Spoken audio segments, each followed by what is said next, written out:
इस सेशन में हम टूल्स को जानने की शुरुआत करेंगे। हम बारी बारी से टूल बॉक्स के एक एक टूल का अध्ययन करेंगे ताकि हम जान पाएँ किस प्रकार इन टूल्स को प्रयोग किया जाता है, कौन कौन से ऑप्शन इन टूल्स के साथ जुड़े हुए हैं और कौन कौन सी शॉर्टकट कीज़ के साथ इन टूल को आसानी से प्रयोग किया जा सकता है। तो आइए शुरुआत करने के लिए सबसे पहले हमारे पास यहाँ पे एक फाइल उपलब्ध है। स्मार्टो सिस्टम प्राइवेट लिमिटेड का एक बैनर छोटा सा उपलब्ध है। यहाँ पे आपके पास यहाँ पे टूल बॉक्स में सबसे पहला जो टूल है वो पिक टूल है और ये सबसे इम्पोर्टेंट टूल है जो आप प्रयोग करते हैं अपने कोरोड्रा में ड्राइंग करते समय।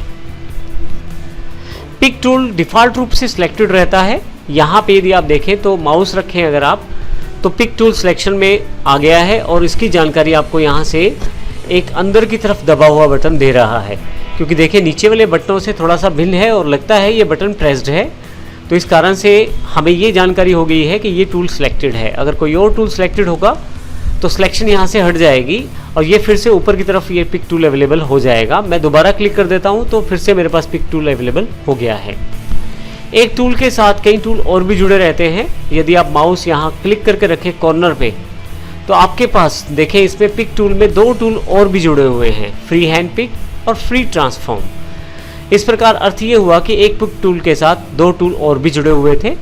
इसी तरह से जिस के साथ ही निशान है छोटा सा, इसका अर्थ ये है कि यहाँ पे इसको आप एक्सपेंड कर सकते हैं टूल बॉक्स को और यहाँ पे इससे रिलेटेड टूल्स को आप आसानी से देख सकते हैं। इसी तरह से क्रॉप में भी ऑप्शन है और जूम में भी ऑप्शन है।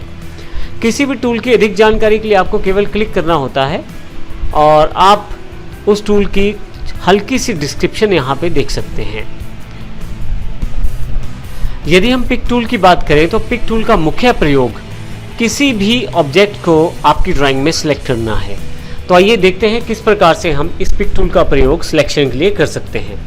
सिंपल तरीके में किसी भी ऑब्जेक्ट पे यदि आप क्लिक करें तो वो सिलेक्टेड हो जाएगा। जैसे मैंने यहाँ टेक्स्ट को सिलेक्ट किया है तो आप देखेंगे इसके आसपास यहाँ पे ग्रिप्स अवेलेबल हो गई हैं।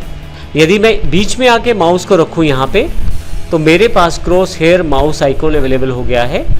अब यहाँ पे यदि मैं माउस का लेफ्ट क्लिक दबा के रखूँ तो इस पर्टिकुलर टेक्स्ट को मैं सेलेक्ट करके बाहर लेके जा सकता हूँ। ये सिलेक्शन पिक टूल से ही हुई है। अगर आप किसी और ऑब्जेक्ट को सिलेक्ट करते हैं तो उसको भी आप ऐसे बाहर लेकर जा सकते हैं। मैं अभी इसे कंट्रोल Z कर देता हूँ। अब यदि आप किसी पर्टिकुलर ऑब्जेक्ट को आप सिलेक्ट करते हैं, जैसे हमने यहाँ टेक्स्ट को सिलेक्ट कर लिया है, तो ऊपर की तरफ आपके पास जो प्रॉपर्टी टूल बार है वो उस पर्टिकुलर सिलेक्टेड ऑब्जेक्ट के अकॉर्डिंग ही आपको प्रॉपर्टीज दिखाएगी। जैसे हमने टेक्स्ट को सिलेक्ट किया है तो यहाँ पे टेक्स्ट से रिलेटेड बहुत सारी प्रॉपर्टीज अवेलेबल हो गई हैं, परंतु यदि मैं किसी पिक्चर या इमेज को सिलेक्ट करता हूँ, जैसे इसको सिलेक्ट किया है मैंने, इसको भी बाहर ले आता हूँ यहाँ से मैं, जैसे कि इस बॉक्स को सिलेक्ट किया है मैंने, इसको बाहर ले आता हूँ मैं, तो आप देखेंगे इमेज को सिलेक्ट करने पर यहाँ पे प्रॉपर्टीज जो हैं वो इमेज के अकॉर्डिंग ही बदल गई हैं। तो इसका अर्थ ये हुआ जो आप ऑब्जेक्ट सेलेक्ट करेंगे उसी ऑब्जेक्ट के अकॉर्डिंग यहाँ पे प्रॉपर्टीज अवेलेबल रहेंगी। मैं यहाँ इसे कंट्रोल Z कर देता हूँ वापस फिर से और F4 दबाकर फिर से पूरे पेज में अपनी पिक्चर को ले आता हूँ।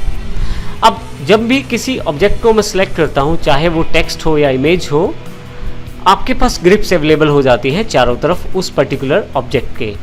इन ग्रिप्स को यदि मैं कॉर्नर से पिक करूँ डायगनली तो मैं प्रोपोर्शनेटली इसका साइज़ बड़ा और छोटा कर सकता हूँ कुछ इस तरह से,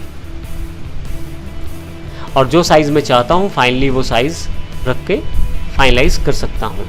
यदि मैं ऊपर या नीचे की तरफ से सिलेक्ट करूँ तो मैं उसको हॉरिजॉन्टली या वर्टिकली साइज़ को अपने अकॉर्डिंग मॉडिफाई कर सकता हूँ। तो इस प्रकार आप इन ग्रिप्स का इस्तेमाल कर सकते हैं। जैसा कि हमने पहले डिस्कस किया, जिस तरह का ऑब्जेक्ट आप सेलेक्ट करेंगे उस तरह के ऑप्शन आपके पास प्रॉपर्टी टूल बार में अवेलेबल रहेंगे। जैसे हमारे पास ये टेक्स्ट है तो टेक्स्ट से रिलेटेड ऑप्शंस यहाँ पे अवेलेबल हैं। जैसे मैं टेक्स्ट का स्टाइल बदलना चाहता हूँ तो यहीं से मैं टेक्स्ट का स्टाइल भी चेंज कर सकता हूँ और फाइनली इसे मैं वापस अपनी जगह पर ला सकता हूँ और टेक्स्ट को सेट करते हुए इस तरह से मैं अपने ऑब्जेक्ट को डिफाइन कर सकता हूँ। इसके अतिरिक्त पिक टूल से हम मार्की बनाकर भी सिलेक्ट कर सकते हैं। इसका अर्थ ये हुआ कि अगर मैं कुछ सिलेक्शन करना चाहता हूँ तो कुछ इस तरह से मार्की बनाते हुए सिलेक्ट कर सकता हूँ ऑब्जेक्ट्स को। यहाँ ध्यान देने वाली बात यह है कि जो ऑब्जेक्ट कंप्लीटली इस मार्की के अंतर्गत आएगा वही केवल सिलेक्ट होगा। जैसे मैंने स्मार्टो सिस्टम प्राइवेट लिमिटेड के टेक्स्ट को सिलेक्ट किया है तो केवल वही सिलेक्शन में आया है, क्योंकि कंप्लीट सिलेक्शन है। अगर मैं इसको थोड़ा सा सिलेक्ट करता हूँ तो ये सिलेक्शन में नहीं आता। तो इस तरह से मैं बीच में से किसी पार्ट को सिलेक्ट कर सकता हूँ आसानी से मार्की का प्रयोग करते हुए। यदि हम क्रॉस हेयर से किसी ऑब्जेक्ट को सिलेक्ट करना चाहें तो उसके लिए एक ऑप्शन और है ऑल्ट के साथ। यदि मैं यहाँ से ऑल्ट का बटन दबा के रखूँ और फिर सिलेक्ट करना शुरू करूँ तो हल्का सा भी अगर मेरा क्रॉस हेयर किसी ऑब्जेक्ट पर आता है तो मेरा वो जो सिलेक्शन है वो हो जाता है। जैसे मैं यहाँ से क्रॉस हेयर में घुमाता हूँ तो आप देखेंगे सारा का सारा जो बैनर है वो सिलेक्ट हो गया है, क्योंकि लगभग काफ़ी सारा कंटेंट इसके अंतर्गत सिलेक्शन में आ गया है। तो क्रॉस हेयर से जो जो एरिया को टच करेगा मेरा क्रॉस हेयर, वो पूरा का पूरा ऑब्जेक्ट सिलेक्ट हो जाएगा। तो इस प्रकार अल्ट के साथ हम लोग क्रॉस हेयर और पिक टूल का प्रयोग कर सकते हैं। आइए अब हम बात करते हैं, यदि यहाँ पे अगर मुझे एक साथ ही सारा ऑब्जेक्ट सिलेक्ट करना है तो यहाँ पे मैं पिक टूल पे जाकर यदि डबल क्लिक करूँ तो जो भी कंटेंट आपके पास CorelDRAW फाइल में है वो सारा का सारा एक साथ ही सिलेक्ट हो जाएगा। ये सबसे बेहतर शॉर्टकट रहता है यदि आप एक साथ सारा कुछ सिलेक्ट करना चाहते हैं अपनी फाइल में। बाहर क्लिक करते ही डिसेलेक्ट हो जाएगा। यदि मैं फिर से डबल क्लिक करूं तो जो भी ऑब्जेक्ट मेरे पास यहाँ अवेलेबल हैं वो सारे के सारे सिलेक्टेड हो जाएंगे। तो इस प्रकार मैं आसानी से किसी भी चीज़ को सिलेक्ट कर सकता हूँ। इसके अतिरिक्त यहाँ पे एक इम्पोर्टेंट ऑप्शन और, यदि मैं पिक टूल के साथ किसी दूसरे टूल का प्रयोग करता हूँ, मान लीजिए मैं यहाँ रेक्टेंगुलर ड्रॉ करना चाहता हूँ और रेक्टेंगल को सिलेक्ट कर लेता हूँ। अब मैं रेक्टेंगल और पिक टूल के बीच में बारी बारी से इंटरचेंज कर सकता हूँ। इसके लिए मुझे केवल स्पेस बार का प्रयोग करना है। मैं जैसे ही स्पेस बार दबाऊंगा आप देखेंगे कि पिक टूल सिलेक्शन में आ गया है। फिर से स्पेस बार दबाऊंगा तो फिर से मेरे पास रेक्टेंगुलर टूल सिलेक्शन में आ गया है। तो इस प्रकार आप स्पेस बार से दोनों टूल्स के साथ एक साथ काम कर सकते हैं। केवल स्पेस बार दबाने की आवश्यकता है और आप दूसरा टूल आसानी से सिलेक्ट कर सकते हैं। जैसे मैंने रेक्टेंगुलर ड्रॉ करना है तो मैंने प्रयोग किया रेक्टेंगुलर टूल। जैसे ही मुझे पिक टूल प्रयोग करना है मैंने स्पेस बार प्रेस किया और पिक टूल का प्रयोग करना शुरू कर दिया। फिर से रेक्टेंगुलर टूल पे आना है तो फिर से स्पेस बार। तो इस प्रकार आप प्रयोग कर सकते हैं। दो टूल्स के बीच में आसानी से चुन सकते हैं स्पेस बार के द्वारा। एक स्थान पर स्पेस बार कार्य नहीं करता है, वो है टेक्स्ट टूल, क्योंकि टेक्स्ट टूल में स्पेस बार का कार्य स्पेस प्रदान करना होता है।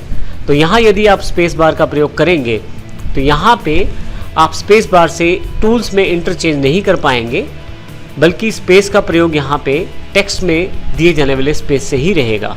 जैसे यहाँ मैं एक लाइन टाइप करना शुरू करता हूँ।